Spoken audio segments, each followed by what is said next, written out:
Hop là. Bon, ah voilà. Bon, eh bien, merci d'être là pour cette dernière table ronde de la journée. Table ronde que je vais timer sévèrement puisque voilà, nous avons 1 heure et demie et à 18 heures, on m'a dit que je dois être quelque part pour la radio pour parler des RIBD. Alors voilà, les questions devront fuser. Voilà.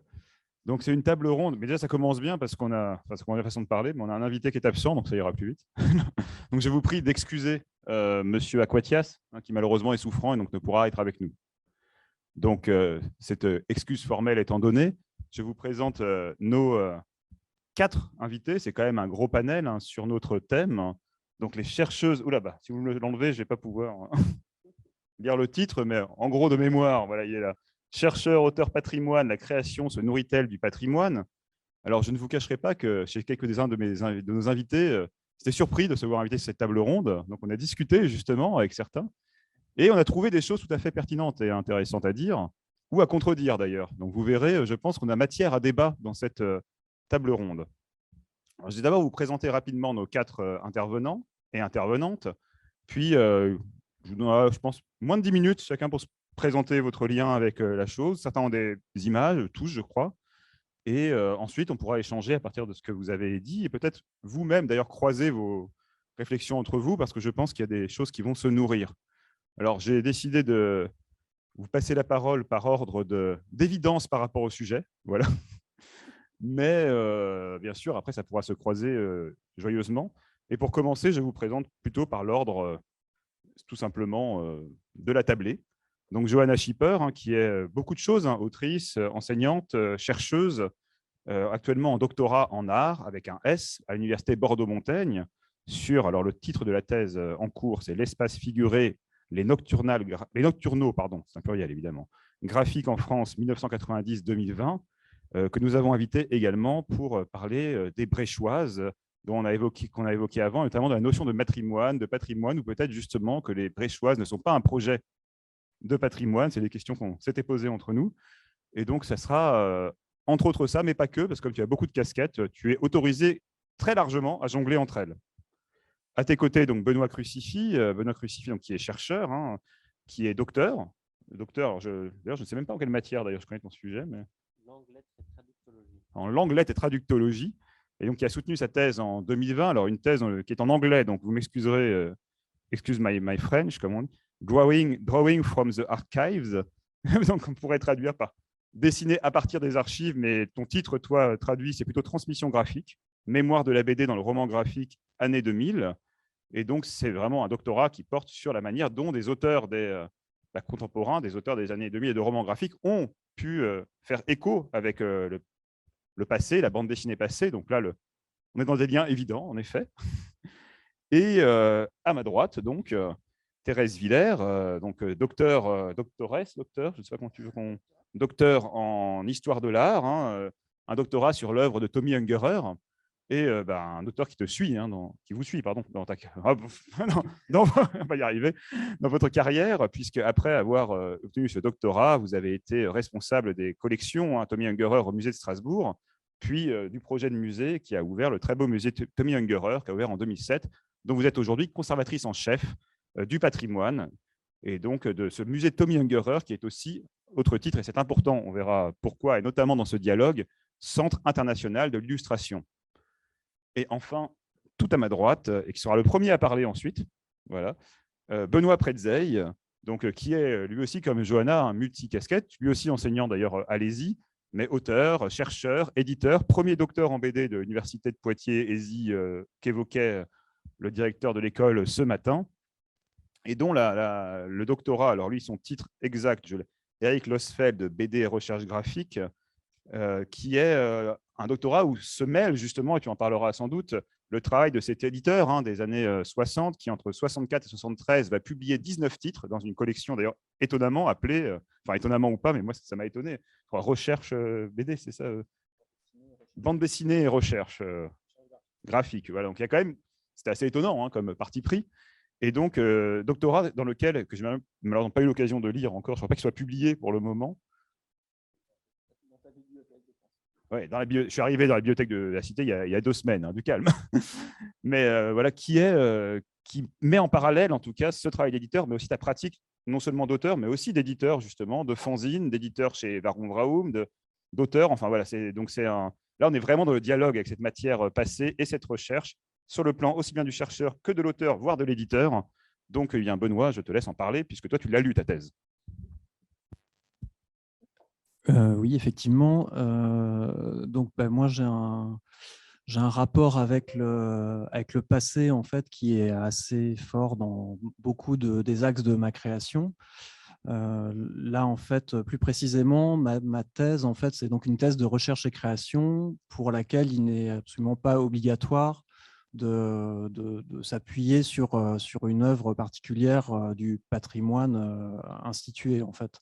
Mais moi, j'avais choisi comme déclencheur ce travail d'édition d'Eric Losfeld en partant de l'étonnement du fait que c'était une collection en fait, qui était très peu connue, très peu explorée, et avec une envie en fait, d'aller explorer vraiment physiquement dans les archives.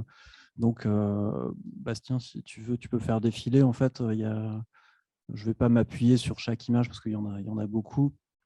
En fait, l'idée était vraiment d'aller à la recherche de ces livres, en fait, ces 19 livres qui sont très fondateurs parce que ça fait partie des premiers moments où des auteurs ou autrices se sont dit tiens, je vais faire un livre en bande dessinée et non plus seulement faire un feuilleton qui va paraître dans de la presse, mais vraiment concevoir un livre en tant que tel avec une continuité, une temporalité un petit peu différente. Et en fait, ces expériences-là, qui sont quand même charnières, sont très peu connues et ont pour la plupart pas du tout été rééditées. Donc du coup, c'était vraiment aller rechercher ces choses-là, se poser des questions en fait d'études artistiques, stylistiques, de voir comment ces auteurs et autrices avaient travaillé, et aussi se demander comment l'éditeur lui-même avait travaillé pour concevoir cette collection, donc de manière plus ou moins construite et rigoureuse. Donc, et moi, ce qui me passionnait aussi, c'était d'aller dans ce genre d'endroit, comme on aperçoit à l'écran, donc à la Bénéf de l'Arsenal, par exemple, qui est un lieu merveilleux qui sent la cire et le vieux cuir. Et ce lien, en fait, très charnel à l'histoire et au passé, moi, me stimulait, en fait, pour ma recherche. Une espèce de chasse au trésor aussi, d'aller dans des salles silencieuses et de commander un livre et que soudain, il arrive sur votre table et vous avez lu son titre 12 fois et là, soudain, vous l'avez entre les mains. Donc, c'était vraiment quelque chose qui m'a vraiment excité et stimulé pour cette recherche. Mais ce qui me semblait intéressant et ce qui me semble vraiment hyper important dans cette notion de patrimoine, c'est aussi ce que disait Marc Monjou ce matin, c'est que c'est quelque chose de perturbant. C'est-à-dire que j'allais étudier ces bandes dessinées des années 1960-70 avec curiosité, mais aussi avec des a priori. Et en fait, ce qui m'a intéressé, c'était de les briser et de me rendre compte que parfois, je pouvais avoir totalement tort dans ce que j'avais prévu de lire. Par exemple, je n'avais pas du tout prévu d'être autant perturbé par exemple, des catégories de catalogues où au début, la collection s'appelait bande dessinée et recherche graphique, et puis elle s'appelait plus que bande dessinée, puis elle s'appelait recherche graphique, puis etc. Enfin, il y a plein de choses qui sont complètement incompréhensibles et mystérieuses et qui posent problème, que je n'ai pas forcément d'ailleurs résolu, parce qu'en fait, l'éditeur en question est décédé à la fin des années 70, donc du coup, la source primaire est éteinte. Et aussi d'autres choses avec mon regard d'aujourd'hui. En fait, je n'avais pas prévu qu'au bout de 3 ans à lire et relire ces bandes dessinées, en fait, je serais vraiment fatigué d'y voir un certain nombre d'imageries très sexistes et misogynes qui, en fait, sont vraiment parfois très, très pénibles à relire en 2020, quoi. C'est des choses qui pouvaient être extrêmement mises en valeur et vues comme libertaires à cette époque-là, mais qui aujourd'hui sont vus de façon tout à fait différente. Et effectivement, il y a cette question de comment on regarde ces choses-là. Au fur et à mesure de la recherche, j'ai aussi soulevé des questions dont on a parlé aujourd'hui. Par exemple, cette place du matrimoine, qui est effectivement quelque chose de très important, en redécouvrant le travail de scénariste de Dany Dubos, qui a fait partie de cette collection, qui a ensuite elle a travaillé donc avec le dessinateur Georges Pichard, qui lui est célèbre et célébré et réédité. Mais le travail de Dany Dubos est tout à fait sous-estimé et pas du tout étudié. Donc, ça fait partie des choses que je trouverais vraiment intéressantes à poursuivre après cette thèse. Et d'autant plus que j'ai découvert qu'elle vivait en banlieue d'Angoulême. Donc, il y a quand même des sortes de hasards comme ça qui sont assez intéressants.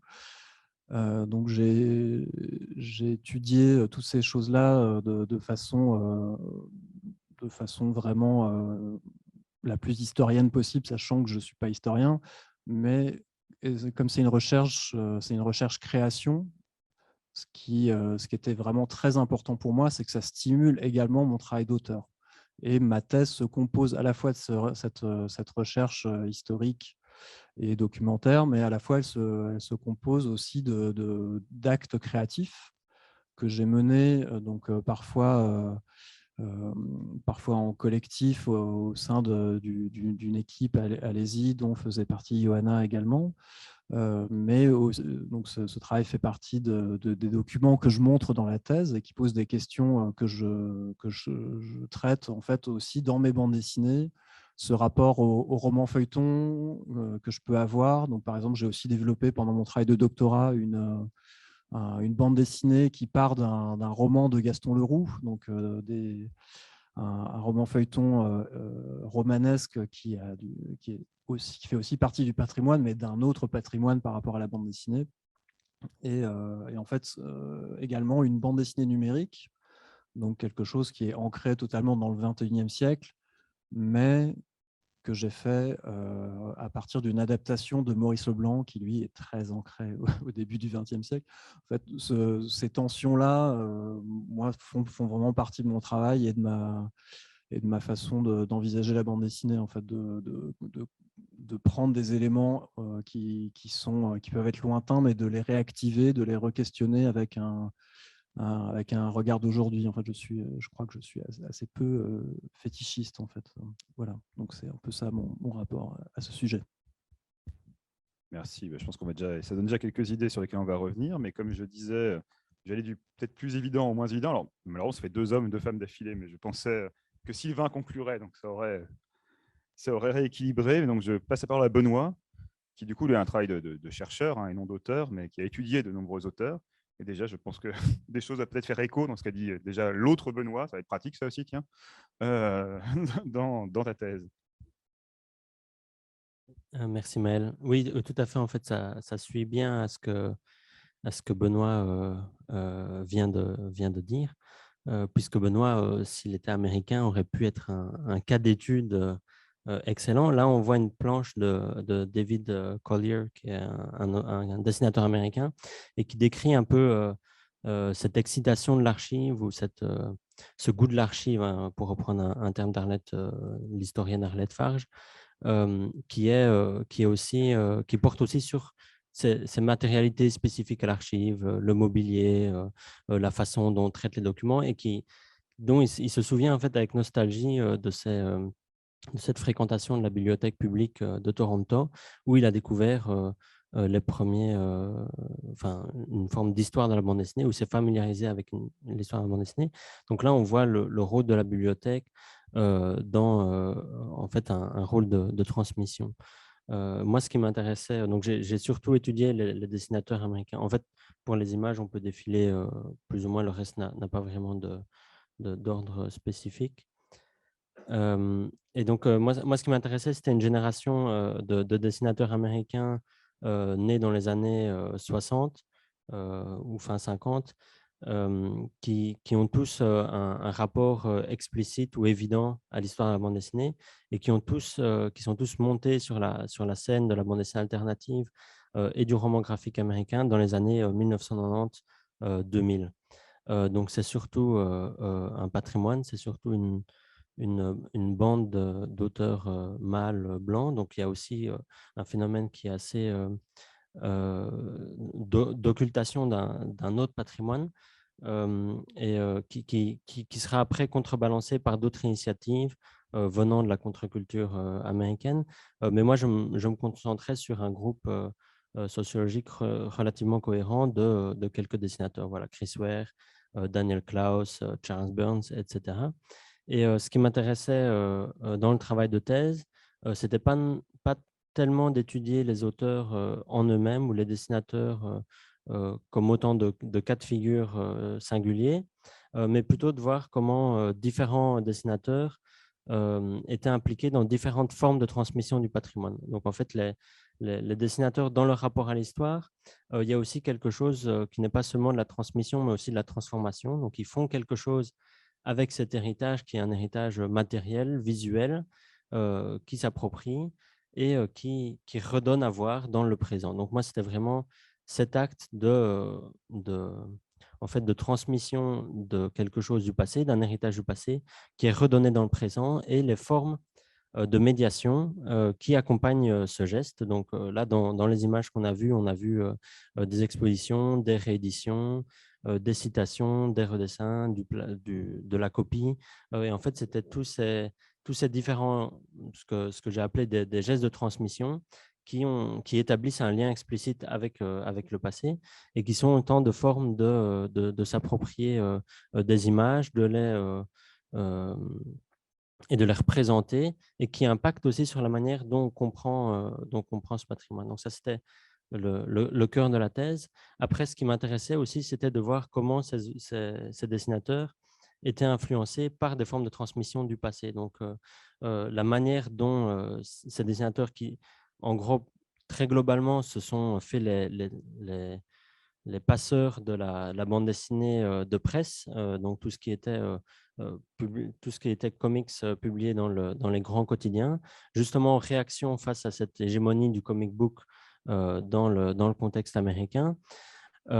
Mais dans cette démarche en fait, de transmission du passé de la bande dessinée de presse, sont aussi héritiers de collectionneurs comme Bill Blackbeard qui ont rendu cette archive disponible pour l'appropriation. Donc, dans une certaine manière, ils sont aussi tributaires d'une génération de collectionneurs, de BD-philes, de dessinateurs qui ont déjà un peu orienté les manières dont eux vont transmettre ce passé à nouveau. Et donc, c'était à la fois il y avait un peu deux mouvements dans la thèse, un mouvement qui était de regarder comment, dans le présent, on s'approprie un passé et comment est-ce qu'on le retransmet à des nouveaux publics, comment est-ce que ça crée de nouveaux usages du patrimoine également, quand on cherche à déplacer une bande dessinée, la remettre dans un nouveau contexte, lui offrir de nouveaux lecteurs, mais aussi voir un peu comment cette génération s'inscrivait dans de longues généalogies ou une longue histoire de pratiques de copiage, de pratiques de découpage, de pratiques de collection, dont ils étaient aussi les héritiers un peu malgré eux, qui était une forme de transmission moins évidente. Donc, ce que je voulais un petit peu éviter, c'était de les mettre dans ce rôle dans lequel on les met volontiers de sauveurs d'un patrimoine, comme si tout d'un coup Chris Ware, en fait comme si avant Chris Ware, personne ne connaissait Gasoline Alice, ce qui est un petit peu vrai. Donc, comme ce sont des figures publiques extrêmement enfin, connues, qui ont ce pouvoir de diffusion, ils jouent un rôle de passeur qui est clé, mais en même temps, ils sont tributaires de toute une série d'autres acteurs, d'autres initiatives de patrimonialisation avec lesquels ils doivent composer. Donc ça, c'était un peu les deux mouvements de la thèse, pour le décrire en gros. Merci à toi. Alors, je signale juste que dans le diaporama, vous avez pu voir deux choses qui sont très liées avec la cité, puisqu'il y avait un extrait de l'exposition 100%, où Burns reprend un strip des collections de la cité. Donc, c'était une image avant, en fait, ouais, celle d'avant encore. Enfin non, ça c'est l'expo du musée Spiegelman, où Spiegelman exposait les trésors de la bibliothèque. Donc là, on est vraiment sur un auteur-prescripteur et curateur presque. Enfin, même pas presque, d'ailleurs, complètement. Et juste avant, voilà, ça c'est Burns qui reprend un strip de Dick Tracy, tu m'as dit, hein, qui est issu des collections. Donc là, ce sont 2 expos du Festival d'Angoulême. Donc, enfin non, l'une du festival et l'autre justement pas du festival, de la cité, pas du festival, pardon, à l'époque en plus, il fallait surtout pas mélanger les deux. Les deux, oui, oui. Les deux, oui, oui, je me suis repris, j'ai bien. Mais donc, dans nos locaux. Voilà, fallait le citer, mais le citer correctement. Alors, je passe donc ensuite la parole. Alors là, je disais qu'on avait du peut-être plus évident ou moins évident. En fait, c'était pas simple de trouver lequel était le plus lié. Tout dépend de l'approche qu'on choisit. Je voudrais quand même passer la parole à Johanna pour peut-être parler du projet des Bréchoises, entre autres la notion de matrimoine, mais peut-être d'autres choses. Quand on a échangé, tu me disais aussi que c'était parfois contre la notion de patrimoine, pas forcément au sens là genré, mais au sens en tout cas de ce que ça dit de la conservation, que ce projet existait aussi. Donc j'aimerais en savoir plus parce que c'est très intéressant. Et puis tu peux le présenter et présenter aussi. Il me semble que la première session a eu lieu la semaine dernière. Oui, tout aussi, à fait. Voilà, expliquer tout cela. Bonjour Merci à tout le monde. Alors, dans les multiples casquettes, ce que tu as oublié, c'est que je suis aussi militante. Et finalement, c'est peut-être ça le lien, c'est-à-dire que je prendrais bien la proposition de la table ronde juste à l'inverse, c'est-à-dire que des créatrices, des autrices peuvent être engagées tout d'un coup dans un travail qui va nourrir, alors là pour le coup, un matrimoine, parce que nous avons choisi de parler de matrimoine, puisque c'est aussi un projet qui est engagé, on va dire, avec une forte tonalité féministe dans ses choix et son choix d'opérer. Alors, on en a parlé un petit peu tout à l'heure. Donc, nous sommes une émanation de la Brèche. Là, je parle au nom de 6 personnes. Je parlerai un petit peu après de ma thèse en recherche-création. Mais a priori, je suis surtout là pour parler donc, du projet des Bréchoises, qui est donc un projet autour des créatrices de bande dessinée, histoire, mémoire, revendication et représentation des femmes dans le 9e art. Quand on parle de créatrices, on englobe également les traductrices, les maquettistes, les éditrices, les coloristes, c'est-à-dire tout un pan des travailleuses de la bande dessinée qui sont très, très peu documentées. Nous sommes nés donc des Bréchoises, nous sommes 6 et parmi les 6, il y a 2 autrices, hein, moi en tant qu'autrice de bande dessinée et Marie-Paule Noël qui est traductrice et notamment, c'est important, traductrice de l'autobiographie de Trina Robbins qui va sortir en début d'année prochaine. C'est peut-être dans ce travail qu'on va faire aussi autour de Trina Robbins que la question peut-être patrimoniale au sens le plus strict est le mieux, on va dire, représentée. Je vais présenter rapidement d'abord nos activités. Alors, non, peut-être avant, je vais quand même dire comment c'est né. Donc, ce groupe s'est formé en plein confinement. Il s'est constitué en mars 2020 à l'appel de Marie Sertiman, qui est doctrice, chercheuse, infocom, sociologue à Paris 8 et qui travaille notamment sur les créatrices de bande dessinée. Sa thèse porte sur les créatrices et elle s'est retrouvée confrontée en fait à une absence très significative de données pour mener sa recherche. Donc, elle a interpellé, elle faisait partie du réseau de la Brèche et elle a interpellé en fait les Bréchois et les Bréchoises pour constituer un groupe au départ non mixte afin de commencer à constituer des données. Et donc, peut-être on peut passer à une des slides non, après juste, qui a été en fait de commencer à constituer des listes de noms. Alors là, c'est pas du tout, là on en a à peu près 400 et quelques, c'est pas mis à jour et puis il y en a évidemment beaucoup, beaucoup plus. Et quand j'ai découvert qu'elle faisait ça, ça m'a rappelé effectivement mes premiers, enfin, les premières choses que nous avons faites en tant qu'autrice à un moment donné, il y a une dizaine d'années, quand on a commencé à se dire mais pourquoi est-ce que effectivement on est toujours absente, où sont-elles? Est-ce qu'on va déjà pouvoir commencer par se compter? Et puis, on a commencé à faire des listes comme ça. Et je pense que des listes de ce type, il y en a déjà plein qui ont circulé. Et notamment, maintenant, il y en a une aussi qui est celle de toutes les créatrices qui ont signé la charte du collectif des créatrices de bande dessinée contre le sexisme qui s'est constitué en 2015. Bon. Et donc, Marie Sertiman a réuni du coup autour d'elle 5 personnes. Donc, il y a Sophie Bonadet, qui est doctrice en art, que vous avez entendu tout à l'heure. Maëlys Thirotte-Corbin, qui est actuellement doctrice à l'Université de Lausanne, dont la recherche également est une recherche en sociologie, qui porte également sur les créatrices de bande dessinée. Et ensuite, Laura Caraballo, qui est doctrice en art et spécialiste à thèse portée sur Alberto Breccia. Et ensuite, donc, 2 autrices, Marie-Paule Noël, dont je vous ai parlé moi-même. Alors, peut-être qu'une des choses dans la discussion, c'est de dire comment est-ce qu'effectivement, quand on est autrice, on se retrouve prise dans ce type de projet. Je pense que pour moi, il y avait une forme d'évidence, puisque j'ai fait énormément de métiers de la bande dessinée. Dans mon parcours, j'ai été coloriste, j'ai été commissaire d'exposition, j'ai été autrice, je suis enseignante. Voilà, et donc effectivement, maintenant, je décide aussi de faire une thèse pour des raisons qui sont liées à l'exercice de mon métier d'enseignante, mais également pour exhumer aussi peut-être des choses de mon propre parcours. Donc, je me suis dit, voilà, je serai à la fois objet d'étude et témoin. Et donc, on peut revenir au premier slide, puisque donc, dans les activités, il y en a 3 majeures. La première, c'est effectivement la constitution du matrimoine de demain, ce dont parlait Sophie tout à l'heure. Et le mode opératoire, c'est d'inviter, donc là vous avez effectivement le programme sur 2021-2022, des ateliers archivistiques qui sont des moments où en fait un certain nombre d'autrices sont amenées à livrer leur histoire orale et aussi à déposer des archives. Alors, dans nos partenaires, nous avons les archives du féminisme et les archives départementales d'Ille-et-Vilaine pour accueillir nos archives. Et je pourrais dire peut-être tout à l'heure un petit peu les archives que moi j'ai décidé de déposer. Voilà, parce que j'ai été donc la première à être auditionnée dans ce cadre-là la semaine dernière.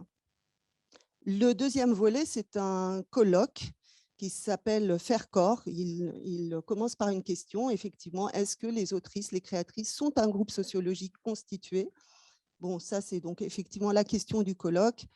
Et il aura lieu donc exactement dans un an, le 22 et 23 septembre 2022, à la BNF et à la MSH Paris-Nord, qui est notre partenaire principal.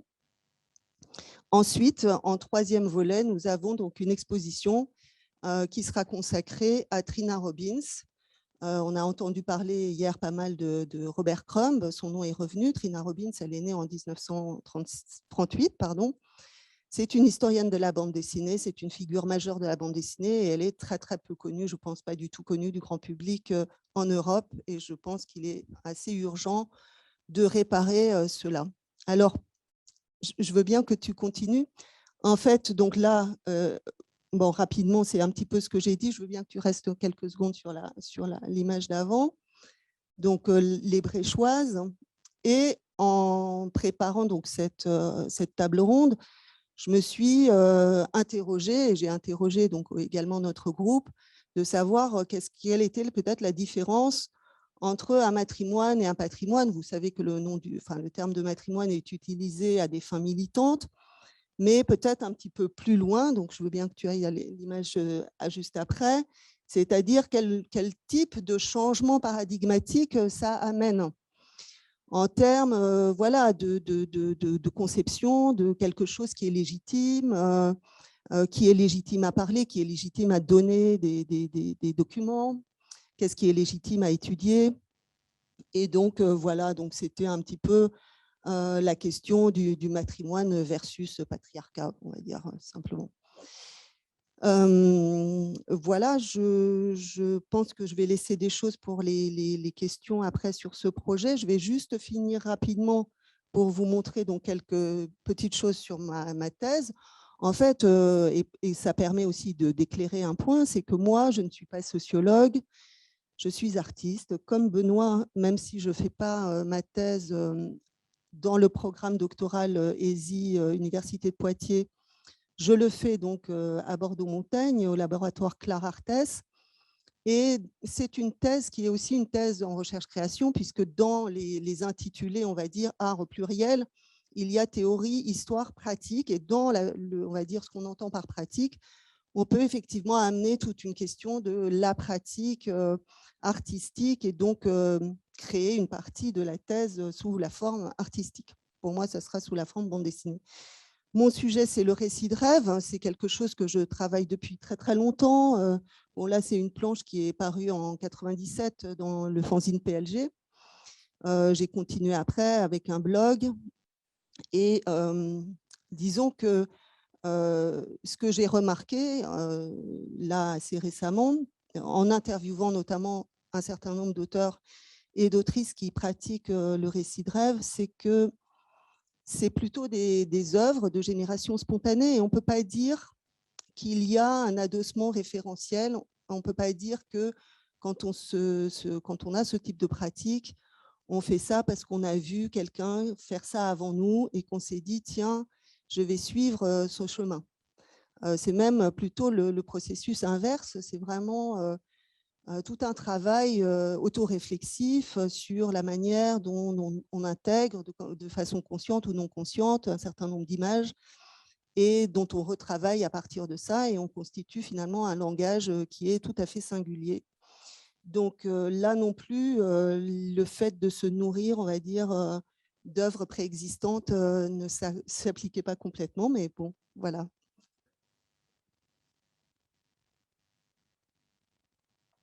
Merci. Et donc, pour terminer le petit tour de table avant les questions, mais j'ai déjà vu d'ailleurs plusieurs d'entre vous se dire, réagir comme ça, se dire, ah tiens, ce que dit quelqu'un ou l'autre, ça nourrit sa réflexion. Donc, Thérèse Villers, donc, je vous passe la parole. Dans nos échanges, je m'avais déjà donné quelques liens entre le musée Ungerer, centre de l'illustration, international de l'illustration, donc illustration, pas bande dessinée, etc. Voilà, on se disait, mais quel rapport? Et vous avez trouvé plusieurs. Encore tout à l'heure, vous me disiez, si, j'ai plein d'idées. Donc, on a quelques-unes très intéressantes sur la création, mais aussi sur le dialogue de cette conservation du patrimoine. Donc, je vous laisse nous faire découvrir. Alors d'abord, merci beaucoup de m'avoir invité à ces journées. J'y suis très sensible puisque effectivement, je ne viens pas du monde, de l'univers de la bande dessinée et que c'est un monde pour lequel je ne suis absolument pas spécialiste. On voudrait bien me pardonner. Eh bien, on peut effectivement se poser d'abord la question quel lien entre un centre international de l'illustration, un musée Tommy Ungerer et la bande dessinée. La première question qu'il faut se poser, c'est quel était le lien de Tommy Ungerer lui-même avec le monde de la bande dessinée. Et c'est vrai, parce que c'est un artiste qui a préféré s'exprimer dans beaucoup de champs graphiques, soit l'album pour enfants, mais aussi le dessin satirique ou le dessin à but publicitaire, mais pas dans la bande dessinée. Et pour moi, ça a été une grande surprise quand dans le musée, au musée, est arrivée une partie de la bibliothèque personnelle de Tommy Ungerer, qui nous a donné 1700 ouvrages. Et eh bien, il y avait toute une section qui était consacrée à la bande dessinée, où il y avait bien sûr les grands ancêtres, hein, je dirais, qui étaient présents, comme Wilhelm Busch. Je veux dire, on n'est pas alsacien pour rien, on est nourri à deux cultures, la française et l'allemande, mais il y avait aussi des classiques français. Il y avait par exemple Les Pieds Nickelés, tout simplement. Et puis alors, ce qui va peut-être vous étonner davantage aussi, il y avait Bécassine, parce que ce n'était pas vraiment une lecture pour un petit garçon. Cela dit, dans les années 30 ou fin des années 30, les lectures se passaient en famille, entre les sœurs donc, de Tommy Ungerer jusqu'à Tommy Ungerer. Bien sûr, plus tard, il s'est aussi intéressé à Crumb, à Tardy ou même à Manara, dont on retrouve les ouvrages dans cette bibliothèque. Alors, Pourquoi Tommy Ungar ne s'est pas intéressé à s'exprimer dans la bande dessinée? Ça reste un petit peu obscur, mais sans doute lié à son éducation rigoriste protestante, où on n'aimait pas caricaturer la figure humaine, notamment. Alors, le musée Tommy Ungerer, dans sa programmation, dans sa collection, suit les grands axes des productions graphiques de Tommy Ungerer. Nous nous intéressons avant tout au dessin pour la jeunesse, au dessin publicitaire pour l'affiche, au croquis d'observation aussi, bien sûr, mais également au dessin satirique, d'humour et de satire. Donc, ce sont des axes que nous suivons depuis l'ouverture du musée en 2007. Évidemment, nous ne nous interdisons rien. On ne s'interdit ni le dessin de presse. Tommy Ungerer n'était pas un dessinateur de presse à proprement parler, c'était un dessinateur d'actualité. On ne s'interdit évidemment pas non plus la bande dessinée de manière, je dirais, très sporadique, évidemment quand même, puisque Tommy Ungerer n'a pas approché ces registres. Alors, bien sûr, les frontières sont poreuses entre le monde de l'illustration et le monde de la BD. On l'a dit suffisamment depuis hier. Les problématiques sont les mêmes, les thématiques sont souvent les mêmes. Enfin, voilà, les modes de conservation préventive nous sont communes, etc. Quand nous avons monté l'exposition Blutch en 2019, bien entendu, à un moment donné, dans l'exposition qui était centrée sur l'illustration de Blutch, selon les propres souhaits de l'artiste, nous n'avons pas évidemment fait l'impasse sur quelques planches du petit Christian, forcément.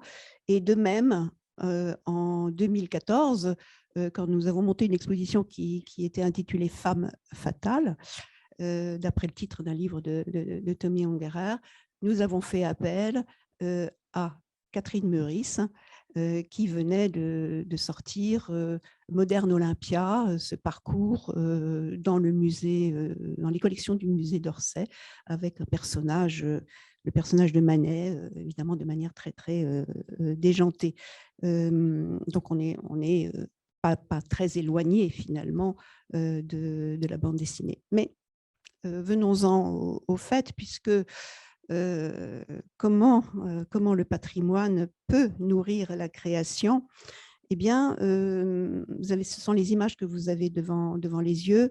C'est un projet Winsor McKay qui est né l'année dernière, puisque Jean Alessandrini, qui est un artiste que vous connaissez peut-être, qui vit à Strasbourg, qui a beaucoup œuvré dans l'illustration éditoriale, mais aussi l'illustration pour la jeunesse.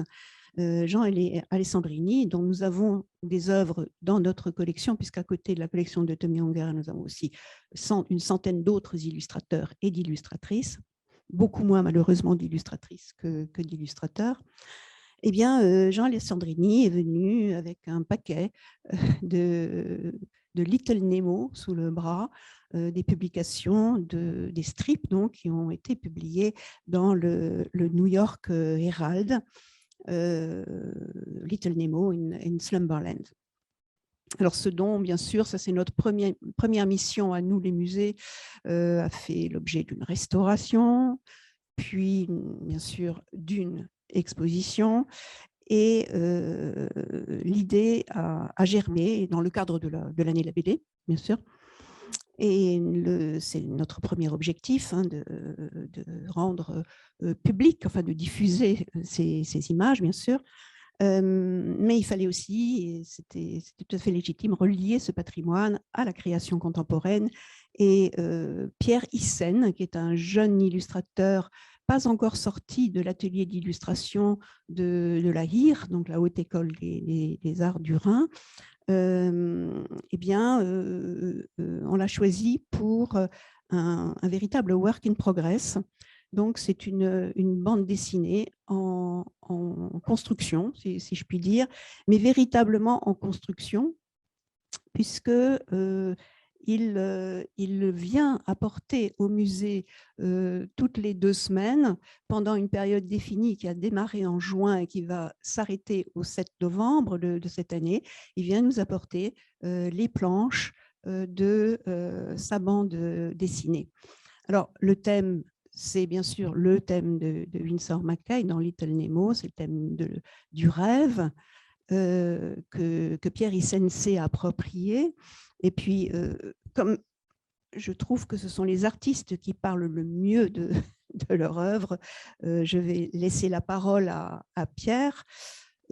Olga, parce que la bande dessinée s'appelle Olga Zigzag. Olga, mon héroïne, éprouve une passion pour l'obscurité, matière dont elle a besoin pour déployer ses fantaisies et explorer son imaginaire. Un jour, les écrans envahissent son espace. Leur lumière avide d'attention chasse le noir de la maison. Olga ira le retrouver la nuit, dehors, comme en plein rêve. Les crayonnés de Pierre Hyssen sont en place dans le musée. C'est le chemin de fer qu'il a réalisé, qui est visible de suite.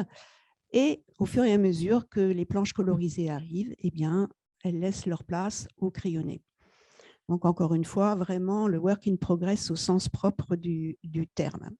Et puis, encore une fois, je voudrais laisser la parole à Pierre Hyssen parce que ça répond à des interrogations qui sont posées hier au cours de la journée d'hier. Voilà ce que dit Pierre Hyssen. L'exposition d'une bande dessinée, contrairement à sa reproduction en album, permet aux visiteurs de toucher le dessin des yeux.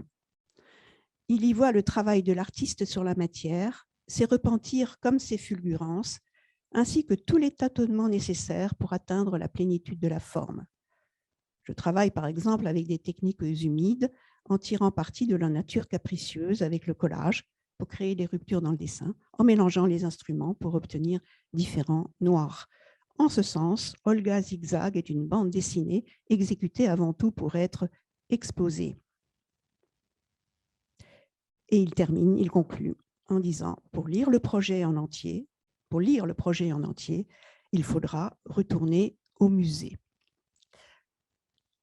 Alors, cette petite expérience que je partage avec vous, j'espère évidemment qu'elle ne soit pas la dernière dans notre musée, mais j'avais vraiment envie de vous la présenter. Et je trouve que c'est extrêmement parlant. Merci. Donc, tout le monde a tenu son délai, que j'avais annoncé de moins de 10 minutes chacun. Donc, ça nous laissera pas mal de temps à discussion. Attendez. Oui, c'est bon, ça marche. Donc, une des premières choses qui m'a quand même juste frappé dans les différents échanges, mais je pense que vous aurez sans doute des échanges potentiels entre vous, voire avec la salle, parce que mine de rien, on a déjà la moitié de la table ronde. Une chose qui m'a frappé, au moins chez 2 personnes, chez Johanna et chez Benoît, d'ailleurs, les 2 auteurs ici, mais peut-être ça rebondira aussi chez les autres, c'est quand tu parlais de quand tu allais explorer ce patrimoine-là, et que finalement, Jodel, par exemple, le plus connu des titres, finalement, on ne les connaît pas, ces bandes dessinées. Ce sont des titres qu'on lit dans des magazines, dans des choses, et qu'on découvre. Tu disais, mais on a un peu marre de lire ces BD qui sont pas forcément toutes extraordinaires. Donc, il y a ce côté-là, ce patrimoine aussi est souvent tellement méconnu, ce sont des bribes de noms, des bribes de choses comme ça. Et quand tu évoques Trina Robbins, ça m'évoque un peu ça, moi alors, c'est une des rares à être un peu évoquée dans les histoires quand même, malgré tout. Et finalement, à part quelques pages publiées, c'est un nom qu'on connaît, et c'est ce qui est arrivé aussi, j'en parlais avec Thomas Louis Côté, je parlais dans la salle avec Sylvie Rancourt, par exemple, autrice québécoise, qui finalement a été citée en France pendant 10 ans après un article dans les cahiers de la BD, mais que personne n'avait jamais lu, parce que ces fanzines n'avaient pas traversé l'Atlantique, et même au Québec, personne ne les connaissait. Donc, il y a un truc du patrimoine qui est assez marrant, où vous allez rechercher des... Enfin, voilà, c'est ce rapport-là, ce patrimoine que tout le monde connaît comme un patrimoine commun, qui finalement n'existe pas tant qu'il n'est pas révélé, quoi. Alors, je ne sais pas ce que ça peut vous évoquer, ça, parce que ça m'a rebondi dans vos 2 interventions. C'est pas vraiment une question, c'est plus une...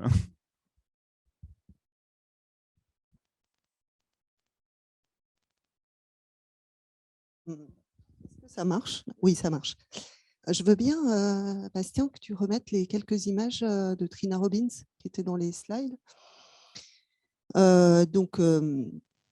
Comme je disais tout à l'heure, là, je parle quand même pour 6 personnes, et là, notre grande spécialiste de Trina Robbins, qui est Marie-Paul, n'est pas là, donc je j'ai un petit peu parlé sous son égide. Mais disons que ce que je peux dire, moi, de mon côté, puisque là, c'est quand même plus un domaine de compétences, c'est toutes les réflexions que nous avons et que nous avons encore sur comment on va montrer son travail, notamment pour un public qui ne connaît pas son œuvre, et en sachant que c'est un travail très spécifique. D'abord, il a 3 facettes. Il y a d'abord tout le travail qu'elle a fait de l'anthologie Women's Comics, qu'elle a co-organisé sur… Non, alors c'est pas ça, hein, c'est Trina Robbins, ça c'est mes œuvres à moi. C'est avant. Si, il me semble.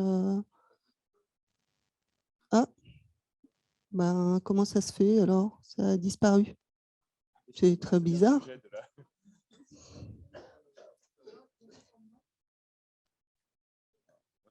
Tout en bas, non? Mais non, c'est… Bon, sinon, si c'est le cas, il c'est faut très aller… exemplaire de ce qu'on est en train de dire. Ouais, mais c'est bizarre parce que j'avais mis des images de Trina Robbins. Bon, j'ai pas ma clé là avec moi. Bon. Oui, ce serait bien qu'on voit au moins Trina et son œuvre. Donc, elle a travaillé pour l'industrie du comics, elle a scénarisé notamment Wonder Woman, elle a elle a fait ses propres bandes dessinées beaucoup plus engagées, elle a travaillé pour le jeune public féminin, et donc elle est historienne également de la bande dessinée américaine.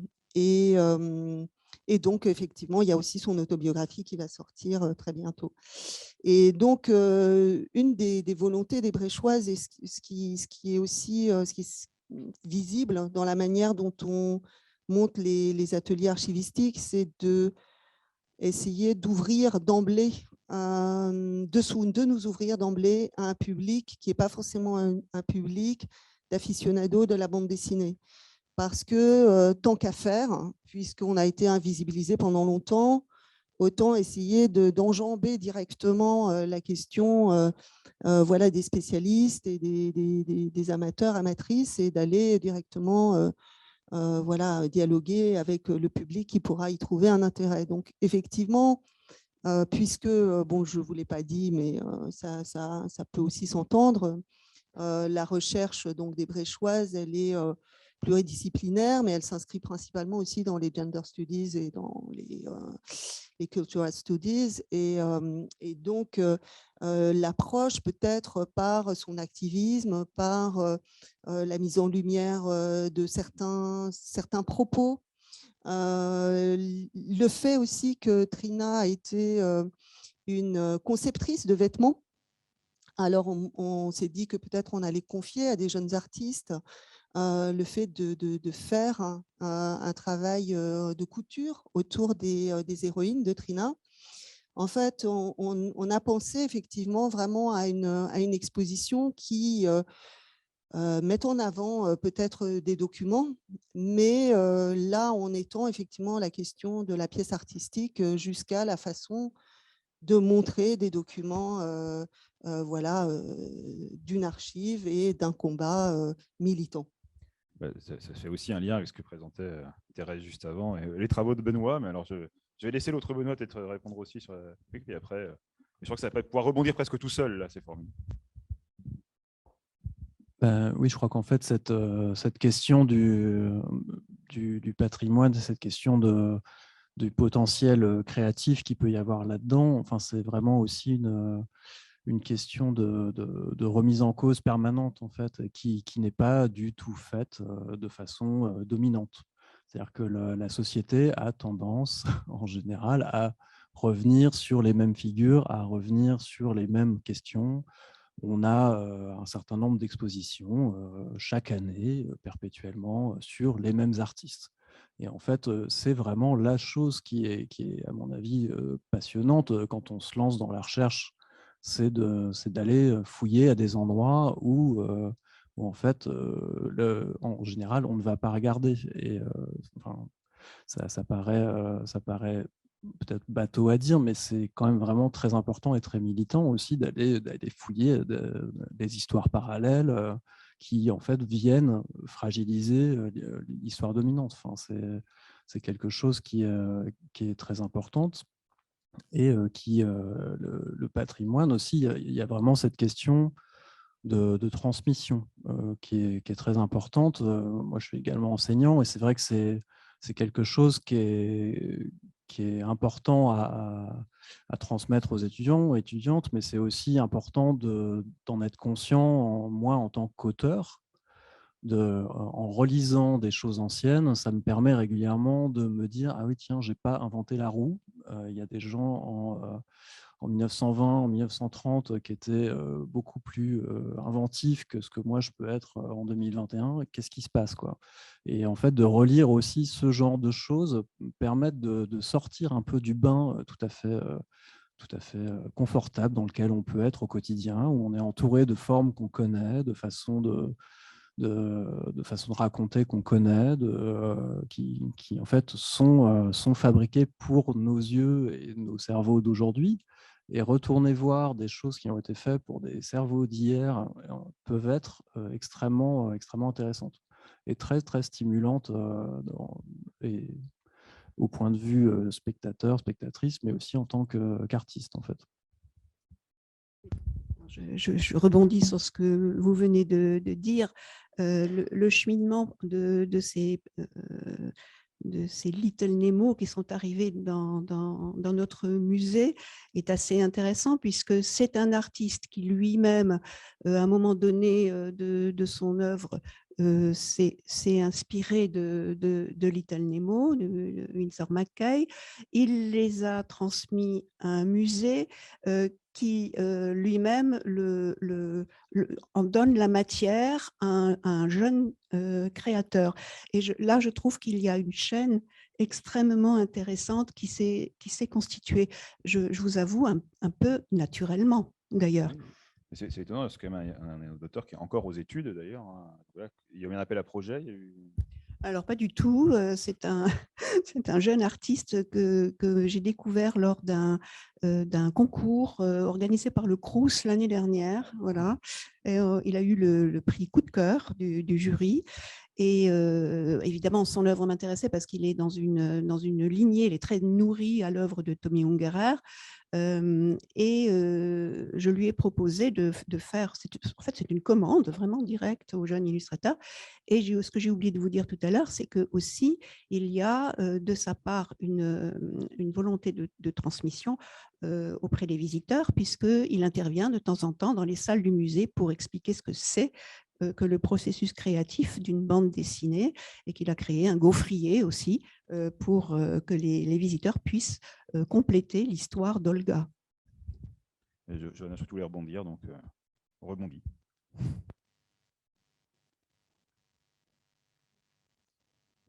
Si, c'est bon. C'était vraiment une remarque, c'est parce que ça a aussi un peu émaillé les discussions d'avant. Mais à part Maëlys Tirhot-Corbin, ou Corbin, je crois, pardon, excuse-moi Maëlys, j'écorche ton nom, dont la thèse a été financée, qui est donc rattachée à l'Université de Lausanne. La plupart d'entre nous, c'était aussi le cas de Benoît Pretzeil, nous n'avons pas été financés. Je pense que les thèses sur la bande dessinée sont très peu financées. Hein. On n'a pas de contrats doctoraux. Et évidemment, dans les Bréchoises, nous avons réussi. Et là, c'est surtout Sophie Bonadé et Maris Ertiman qui ont beaucoup travaillé pour monter des dossiers. On a eu des subventions. Mais notre travail à nous, en tant que chercheuse, n'est absolument pas rémunéré. Et ça, c'est important de le dire parce que c'est aussi, ça montre à la fois la réalité de la recherche dont on a déjà parlé, les difficultés régulières, inhérentes pour financer des projets matrimoniaux, patrimoniaux, mais aussi le fait que, oui, voilà, le militantisme, il est là aussi. C'était bien de le préciser, en effet.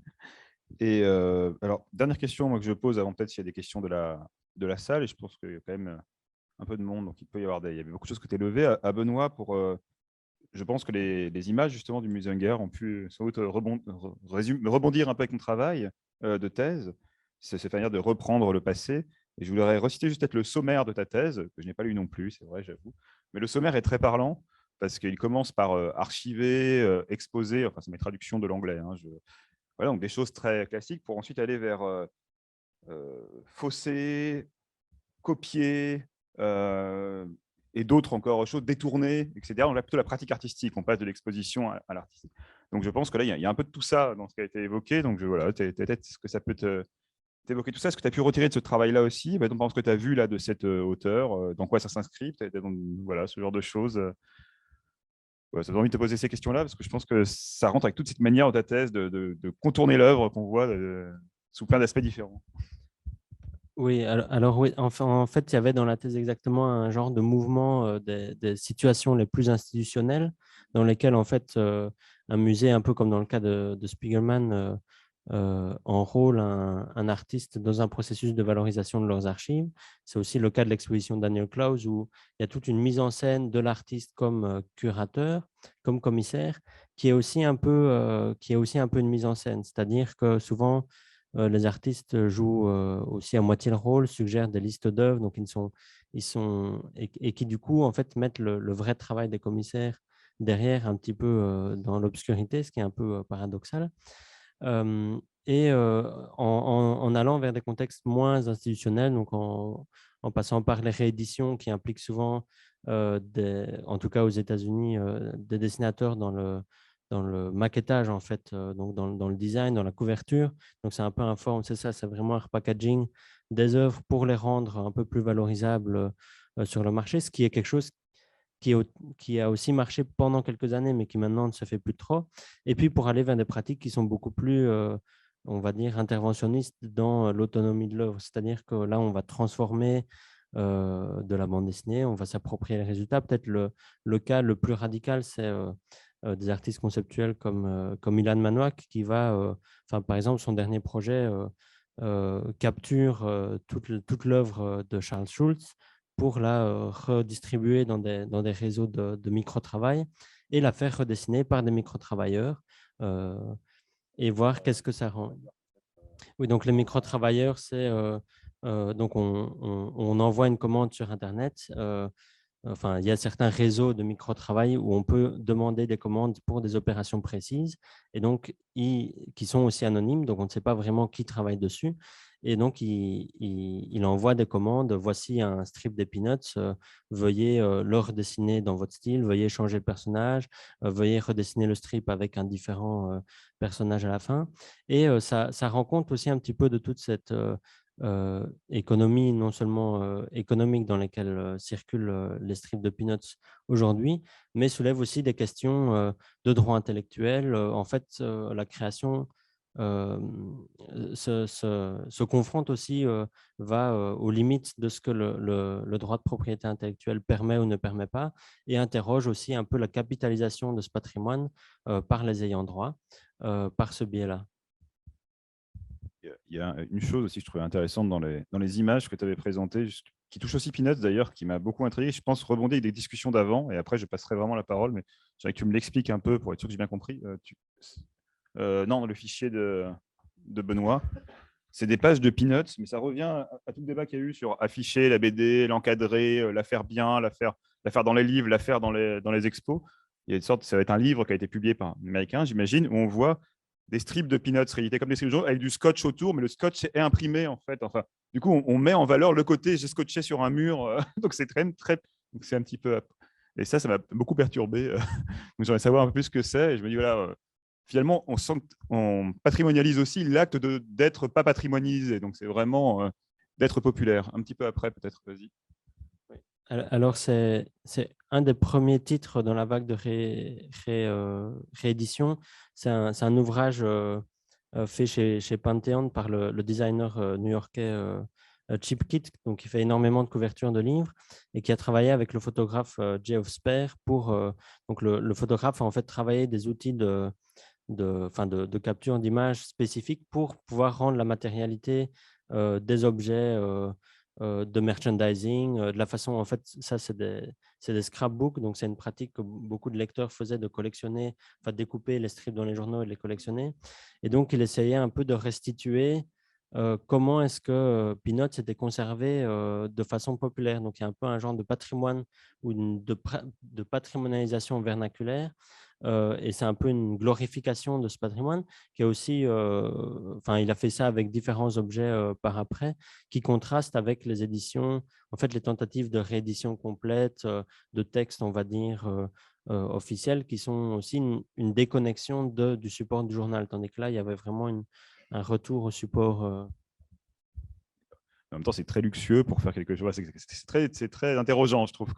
Alors, est-ce qu'il y a des questions? Parce que je pense qu'on peut continuer à échanger. Hein. On a encore une demi-heure, donc ça fait 1 heure que l'on parle. Mais est-ce qu'il y a des questions? Ou des interventions, d'ailleurs? C'est la fin de journée. Eh ben, Benoît a une question, c'est parfait. Moi, j'avais une petite question pour Johanna, en fait, en fait, c'est une question il y a deux volets. Je me demandais, c'est quelque chose que tu as évoqué très rapidement, mais comment est-ce qu'on choisit les archives dans lesquelles tu veux déposer ton travail par après? Et la deuxième question qui est un peu liée à ça, c'est je me demandais comment est-ce qu'un travail de valorisation du patrimoine amène aussi à interroger les archives et les institutions patrimoniales de la bande dessinée, ou dans le sens où il faut peut-être aller, pour retrouver des dessinatrices de bande dessinée, il faut justement aller chercher dans des autres archives. Je sais bien que, par exemple, pour Trina Robbins, Alison Bechdel, etc., ont elles-mêmes beaucoup organisé des réseaux de circulation de leur travail et qu'en fait, leurs bandes dessinées sont plus visibles dans des archives queer ou des archives de fanzine, mais est assez absent des archives traditionnelles de bande dessinée. Je vais d'abord répondre déjà par rapport à ce que j'ai fait moi-même, c'est-à-dire que en fait, Marie Sertiman m'a donc interviewée plusieurs fois avant de constituer en fait un ensemble de questions qui m'ont été posées là de façon beaucoup plus, on va dire, organisée, structurée, autour de certains thèmes, dont notamment, par exemple, je vais prendre un thème qui revient beaucoup dans sa thèse, qui est celui de la reconnaissance, au moment donc de cet atelier dans lequel j'ai livré mon histoire orale. Et donc, cette histoire orale, moi, je me suis appuyée sur un certain nombre de documents, mais comme on l'évoquait aussi tout à l'heure, voilà, il y a une captation qui est faite, et cette captation qui est faite, filmée et audio, elle va aussi rejoindre donc l'archive, et pour laquelle en fait j'ai été laissée assez libre. Donc finalement, l'idée c'est que il y a d'abord effectivement une investigation qui est faite. Pour le coup, en ce qui me concernait, c'était un petit peu compliqué que ça se fasse chez moi, et étant donné que je suis moi-même chercheuse aussi, j'ai plutôt organisé également le choix par moi-même, toujours en discussion avec Marie Sertiman. Et j'ai choisi en fait de donner deux choses, enfin de donner, c'est plutôt un dépôt, hein, mais une séquence de l'album Nos âmes sauvages, qui est donc un album qui a reçu la première fois le prix Artemisia en 2008. Pour moi, ça faisait sens puisque c'est mon album le plus militant, et la séquence, donc là, ça rejoint aussi des discussions qu'on a eues hier, c'est en fait quasiment une sorte de chapitre. Ce n'est pas un album qui est vraiment divisé en chapitres, mais il y a des citations un petit peu en exergue au début de certaines pages qui vont construire en fait un temps sur un sujet donné, puisque je passe dans différentes temporalités. Bon, je ne vais pas trop parler de l'album lui-même, mais voilà, donc là, il y avait une séquence qui était assez claire, qui est aussi une séquence d'une discussion que j'ai, voilà, ou que mon personnage, mon avatar a avec l'amoureux du moment. Et il y a beaucoup de choses que je mets en lumière, des remarques particulièrement sexistes. En tout cas, voilà, donc j'ai décidé de prendre cette séquence, et par ailleurs de donner un certain nombre de documents qui permettent de comprendre la construction scénaristique de l'album, les recherches, etc., préalables, les différentes étapes. Et par ailleurs, donc moi, j'ai eu une activité d'autrice, en fait, comme activité vraiment principale sur une période d'à peu près 10 ans. Et donc, j'ai gardé, en fait, sur toutes ces années, l'ensemble des revues de presse que m'ont donné les éditeurs, plus toutes les vidéos, plus les émissions radio. Et en faisant un recensement assez rapide, bon, en plus, c'était une période particulièrement critique puisque pour la xème fois, la thématique femme revenait dans le monde de la bande dessinée et dans sa promotion. Donc, j'ai été invitée dans un nombre absolument incalculable de festivals sur la thématique femme. Femmes au pluriel, alors c'est les autrices, mais aussi les personnages féminins. Donc, du coup, on se retrouve face aux images sexistes dont parlait Benoît Pretzel tout à l'heure, avec en même temps, qu'est-ce qu'on fait là? Bon. Donc, petit malaise, mais quand on débute dans la création, finalement, on ne dit pas non. Mais il y a la mémoire de ça. Et en regardant rapidement aussi les articles de presse, je vois la Johanna que j'étais qui disait « Oui, voilà, moi, je vais chercher mes histoires au plus profond de moi-même. Ce que je cherche à dire, c'est singulier. » Et puis, l'article finit. Voilà, mais c'est résolument féminin. Donc, je pense que comme on a du mal à documenter aussi cette histoire-là, je me suis dit, voilà, là, il y a de quoi faire pour les gens qui ont envie de s'intéresser à la question. Ensuite, donc, bon, ça, c'était mon choix, mais effectivement, par exemple, Catel, elle va donner des dessins de jeunesse. Donc, ça dépend aussi de la manière dont les investigations sont menées par nos deux sociologues, donc Maris et Maëlys, principalement. Ensuite, pour le choix, eh bien, là, j'aurais un petit peu plus de mal à répondre, mais en fait, je pense que c'est Maryse principalement, mais nous aussi, en tant que groupe, on a cherché en fait à voir où est-ce qu'on pouvait effectivement déposer, non pas de façon, on va dire, qui pourrait suivre justement, encore une fois, un raisonnement qui serait autour de la valorisation, parce que je ne suis pas sûre que ça valorise spécialement, en tout cas, moi, je ne le fais pas dans cette dimension-là, ce n'est pas pour que mes planches prennent de la valeur, ou une valeur marchande, en tout cas, pour le dire plus clairement. Mais là où on a le plus de chances de trouver, une fois de plus, de rencontrer un intérêt. Et là, pour moi, évidemment, les archives du féminisme, ça faisait sens parce que je pense que se rendent aux archives du féminisme un certain nombre de chercheuses et de chercheurs qui sont intéressés par les trajectoires des créatrices ou des militantes. Et donc, voilà, ça fait sens que ce soit là, parce que, évidemment, c'est pour que ça puisse sortir aussi. Alors, est-ce qu'il y a des questions dans la salle? Toujours pas. Moi, j'en ai quelques autres qui peuvent paraître un peu...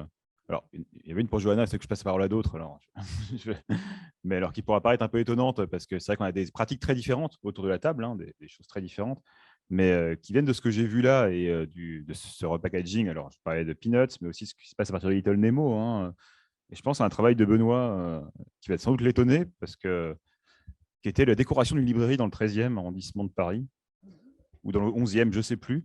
Mais enfin, à partir de vieux journaux de Mickey, justement. Et ça évoque ce qu'évoquait Benoît avec Yann Manois, qui réutilise des fois des albums, Pascal Matek a redécoupé des albums de Dupuis pour faire des nouvelles créations. Et je me suis dit, tiens, là, j'y ai pensé quand il en parlait, je me suis dit, tiens, c'est que Benoît s'inspirait déjà des fois du passé pour créer des choses, du passé de la bande dessinée, de la matérialité de la bande dessinée aussi. Enfin voilà, donc je ne sais pas si c'était un cas unique ou si c'est quelque chose que tu fais toi d'utiliser ces objets de la bande dessinée pour construire ton travail. Alors là précisément, non, c'est un cas assez unique et c'était une commande en fait de la personne qui ouvrait cette librairie qui m'avait demandé de travailler à partir de ça. Parce qu'effectivement, enfin, de façon assez paradoxale, en fait, je m'intéresse vraiment beaucoup aux vieilles choses, aux vieux textes.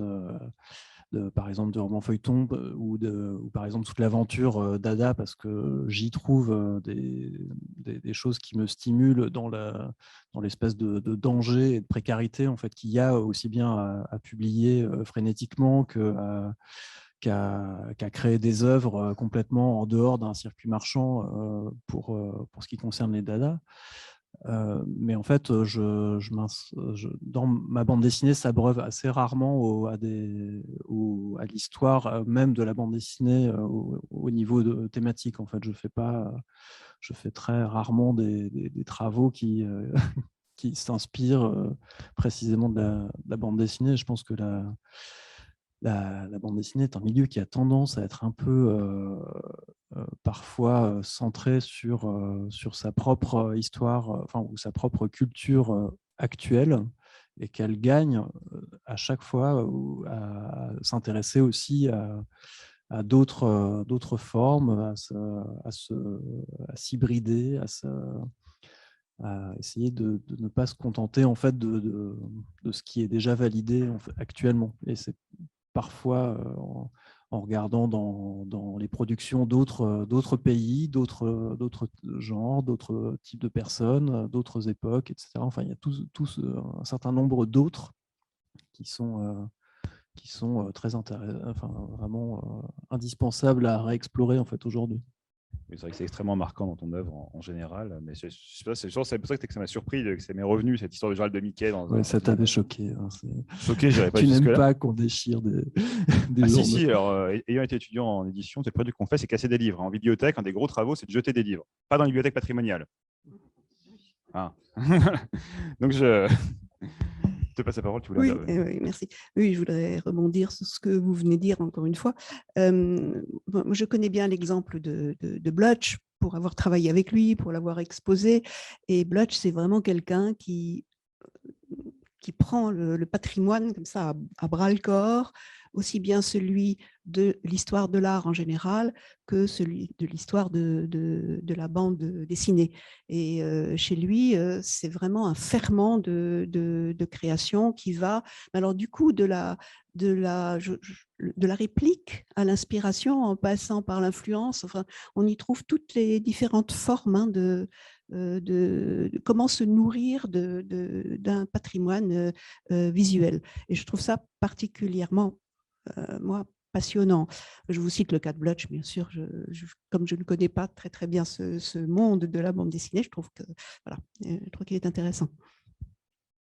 Après, les mondes de la bande dessinée, d'illustration, de l'album ne sont pas si fermés les uns aux autres. Au contraire, il y a des circulations. Et tout à fait à votre place, n'inquiétez pas. Alors, s'il n'y a pas d'autres questions, s'il y a une question au fond, parfait. Alors, Anne-Hélène, qui peut amener un micro à Anne-Hélène? Oui, lui donner, puisqu'elle descend, c'est parfait. Voilà, on va pouvoir le faire circuler derrière.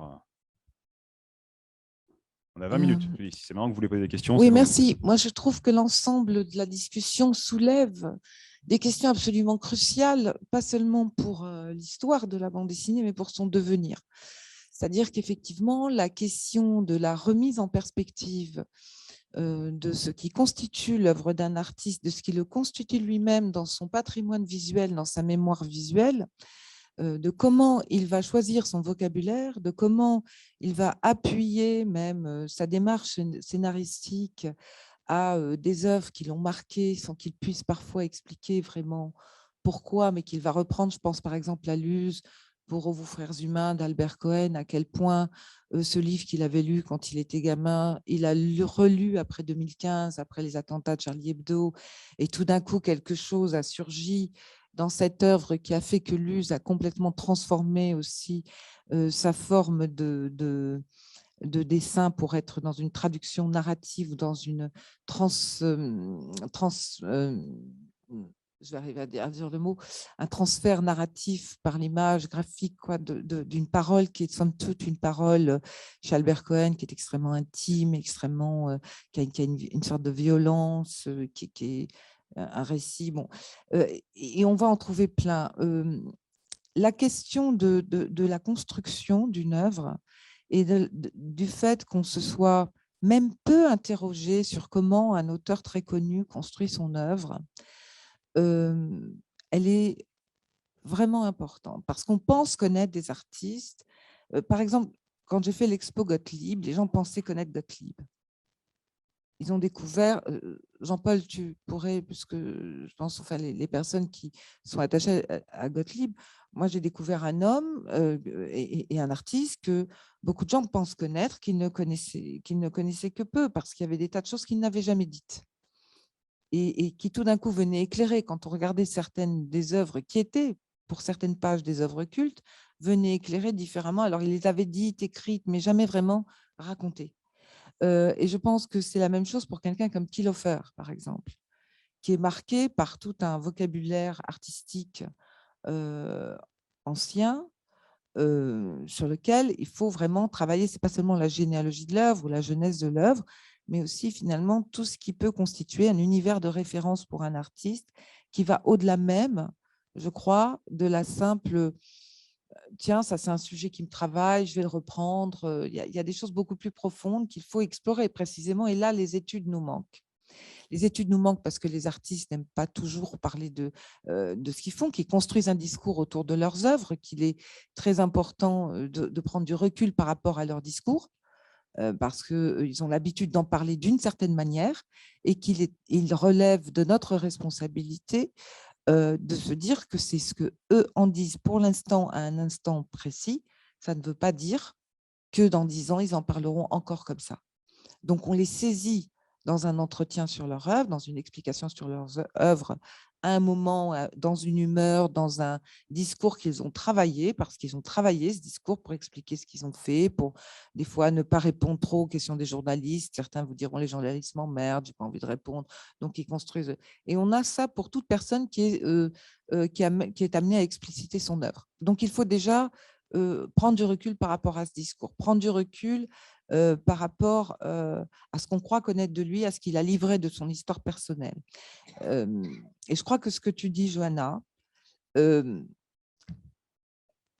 c'est extrêmement sensé de dire, je vais déposer déjà ce qui peut permettre à quelqu'un un jour de voir comment j'ai travaillé.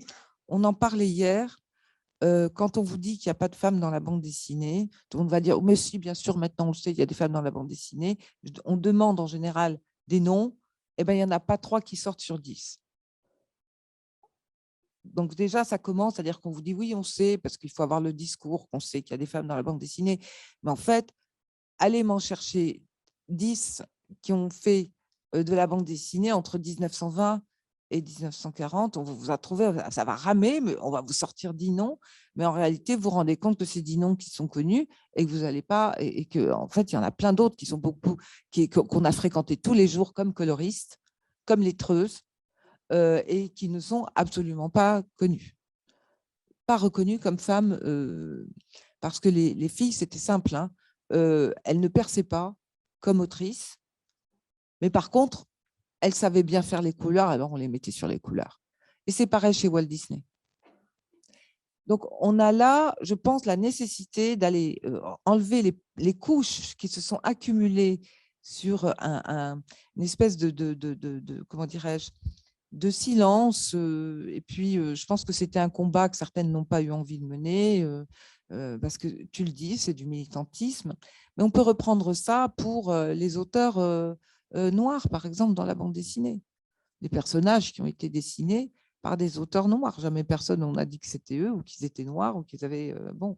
Et la bande dessinée américaine le montre particulièrement. Donc, il y a effectivement des discours historiques comme des discours de soi qu'il faut démonter. Excuse-moi de cette intervention un peu longue, mais je suis restée longtemps en attendant que quelqu'un elle est bien, mais je te dis, il y a encore 1 minute. D'accord. Mais je pense qu'il est important, et c'est dommage qu'il n'y ait pas suffisamment d'étudiants dans cette salle. Je le regrette vraiment beaucoup. Il y en a quelques-uns, mais je trouve que c'est un sujet pour eux. Et que c'est un sujet autant pour des historiens d'art que pour des artistes eux-mêmes, et pour des sociologues de l'art. Et pour voilà, c'est dommage qu'on n'ait pas eu qu'un sujet pareil, qui est aussi crucial, qui va déterminer tout un nouveau récit sur les auteurs et la jeunesse des œuvres, qu'un sujet comme ça ne soit pas là, ne soit pas, disons, suivi. Et donc, c'est à creuser. Moi, je pense qu'il faut qu'on continue à travailler ces questions-là. Je vous remercie beaucoup. Mais c'est très clair. Ça évoque aussi un truc que j'ai déjà cité la dernière fois, qui était cité une table ronde d'hier sur cet auteur québécois qui était auteur haïtien noir, du coup, en effet. Et puis, personne ne le savait trop, qui était dans une boîte à la Bibliothèque nationale. Et puis, l'an dernier, ou il y a 2 ans, je crois, il a ressorti lors du Mois des Noirs au Canada. Alors, ça n'existe pas en France, ça. Voilà, ça, c'était assez intéressant. Mais à un certain moment, Mm. c'est peut-être important de le dire. Tout à fait. Voilà, on n'est pas obligé toujours d'écouter les gens. Mais à un certain moment, c'est important de le dire. Et alors, attention, les interventions au micro. Il y a une question au fond. Si Thomas Louis veut rebondir, je ne sais pas, mais il y a une autre question là-bas au fond. C'est parfait, ça lance, tu vois, Hélène, c'est très bien, ça lance le débat, justement.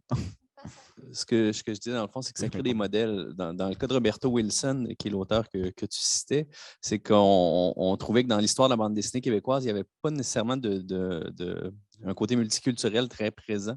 Et pourtant, de retrouver un auteur qui, dans les années 50, est allé faire de la bande dessinée au Saguenay, c'est en région, et qui a fait pendant plus de 10 ans, il a fait pendant 15 ans de la bande dessinée. Puis on l'a oublié dans l'histoire de la bande dessinée québécoise, alors que ça a été très important. Et de montrer pour des jeunes auteurs de couleur, dans le fond, qui peuvent se retrouver sur des modèles qui étaient là, mais qui n'étaient juste pas montrés. C'était pour ça. Il y a une question au fond, là-bas, en haut à gauche. D'ailleurs, tu avais aussi cité hier cette autrice de bande dessinée qui a fait de la bande dessinée pendant 10 ou 15 ans au Québec, pareil, dans Indifférence totale dans les années 50, c'est ça? Dans les années 30 même, oula. Oui, alors c'est peut-être pas vraiment une question, mais une remarque, parce qu'on évoque le patrimoine vivant, la patrimonialisation et la transmission depuis ce matin et surtout depuis cette table ronde.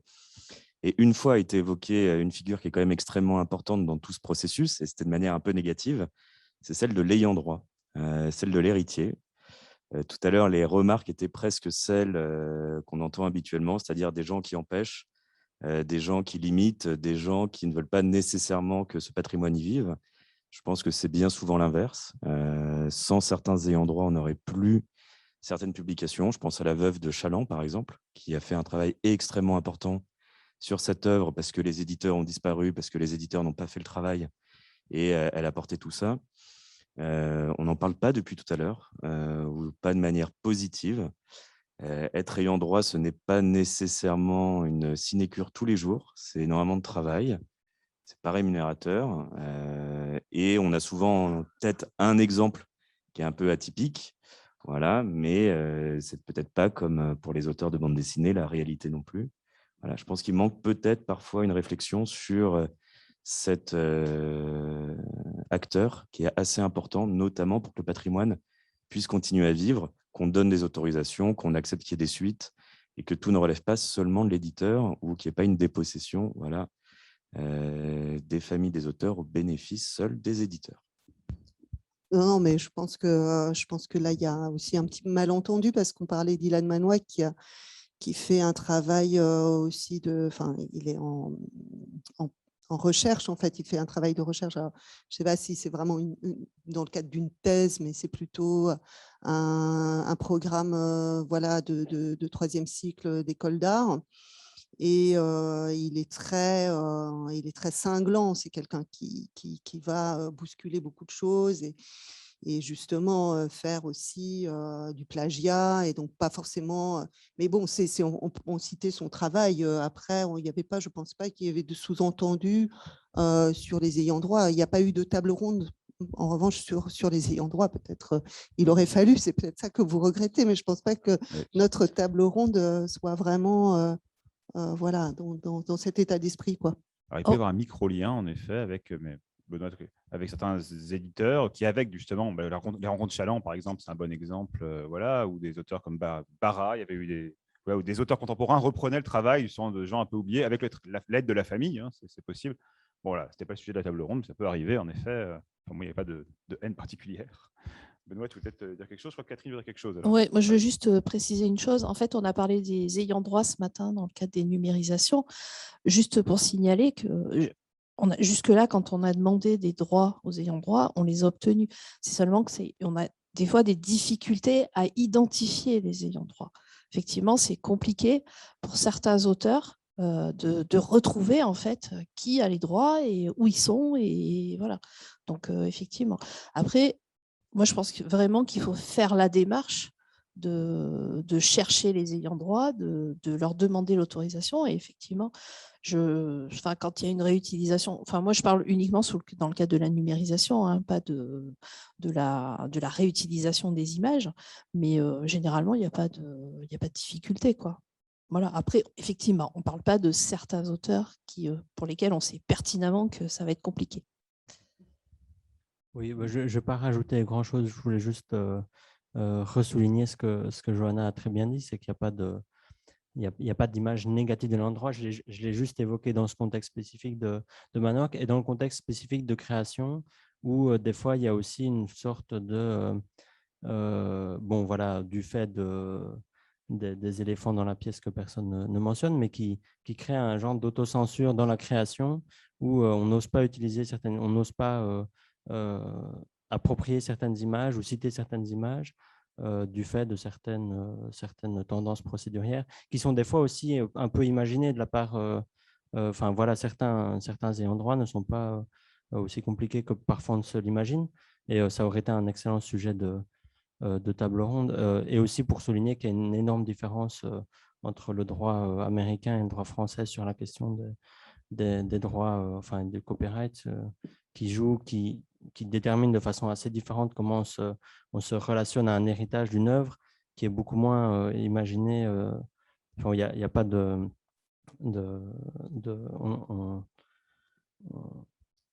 il y a un rapport à l'œuvre qui est exploitable, qui est très différent aux États-Unis et en France, qui du coup conditionne différemment comment est-ce qu'on va l'utiliser aussi.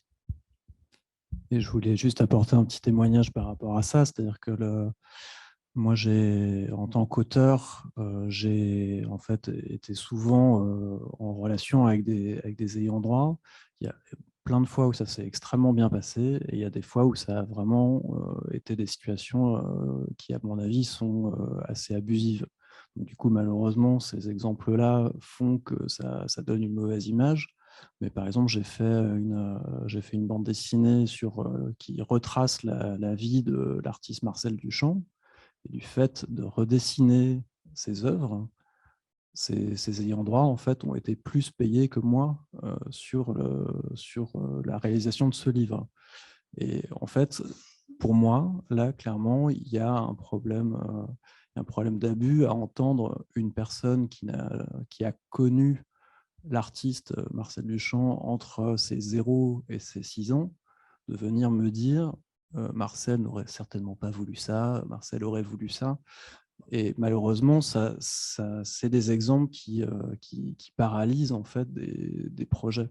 Après, c'est des exemples très saillants et très célèbres et qui malheureusement cachent le fait que énormément d'ayants droit sont de bien meilleure volonté. Et c'est souvent des ayants droit de gens qui sont moins connus et qui, du coup, sont moins rémunérés pour le travail qu'ils peuvent faire. D'où l'intérêt d'aller fouiller dans des œuvres qui sont moins connues et d'aller déterrer en fait des gens autres que ceux qui sont déjà reconnus et valorisés financièrement. En fait. Parce que c'est souvent ça qui pose des problèmes. Et je voulais dire aussi que par rapport au problème du fait que les livres que j'ai étudiés dans ma thèse sont indisponibles, certains sont indisponibles du fait de problèmes avec des ayants droit. Donc, malheureusement, ça peut aussi faire des blocages à plein d'endroits, quoi.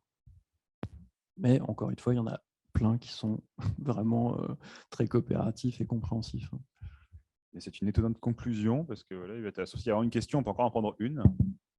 Ah bah, il y en a une, parfait. Voilà. Donc on conclura étonnamment autrement. Voilà. Oui, j'hésitais à la poser parce que c'est peut-être un peu hors sujet, mais justement, Benoît Pretzeil, dans le cadre de votre œuvre de transmission et de votre thèse, vous avez montré un peu tout le travail de recherche, mais on n'a vu que la couverture du travail final et je voulais savoir à quoi ressemblait justement la création tout autour de la recherche. Du coup, ça donne surtout 2 ouvrages. En fait, il y en a un qui s'appelle Les Poupées sanglantes et qui est sorti chez Atrabile, et un autre qui est une bande dessinée numérique et qui s'appelle Le Jaune, et qui est paru du coup sur la maison d'édition en ligne, collection RVB. Donc c'est tout à fait disponible et regardable. Et il y a d'autres créations plus expérimentales qui sont restées dans le cadre de ma thèse, qui est du coup consultable. Au centre de documentation. Tout à fait. De la Cité de la bande dessinée, internationale de la bande dessinée et de l'image. Voilà. Merci.